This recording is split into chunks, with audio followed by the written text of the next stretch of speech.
for mortgage firms offering second mortgages comes into effect today. This forms all part of an EU-wide law on mortgages. The new system means that when people want to take equity from their property, they have to be offered a range of products on the market. That means instead of being advised to just remortgage your property, customers should be told about other options too, including second mortgages and loans. Well, joining me from our Cardiff bureau is Barney Drake. He's Chief Executive of the Y3S Group, a second mortgage specialist. Barney, first of all, explain or talk us through what changes are coming into effect today. Sure. Basically, about 2 years ago, the Financial Conduct Authority took over the ownership of regulating the consumer credit industry. And part of that included the second mortgage market. It then decided to ensure that second mortgages would come under the same regulatory framework as first mortgages, and as a result it has implemented a new piece of legislation called the Mortgage Credit Directive that comes into play as from today. Now, what this means to the consumer are basically two things. Firstly, an increasing amount of protection from that form of regulation.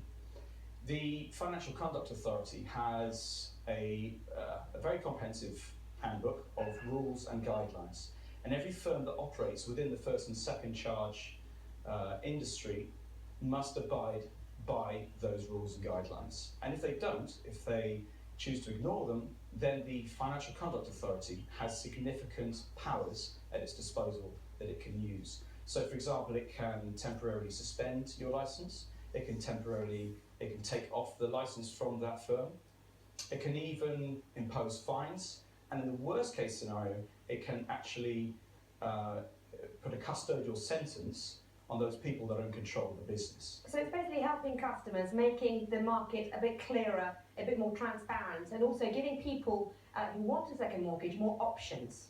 That's correct. So as I said, first and second mortgages now come under the same framework.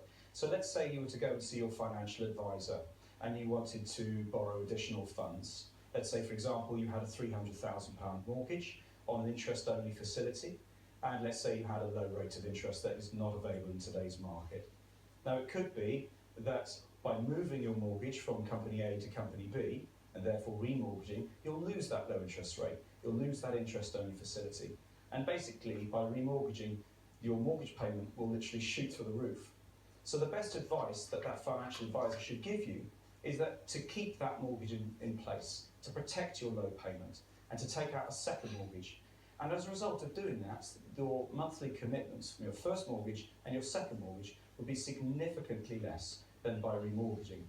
So this is something that we very much welcome, as it is in many cases, as in the scenario I've just explained, a very cost-effective means of people being able to raise capital. Okay, it'll be interesting to see how it all pans out. Barney Drake, thank you very much indeed. Thank you.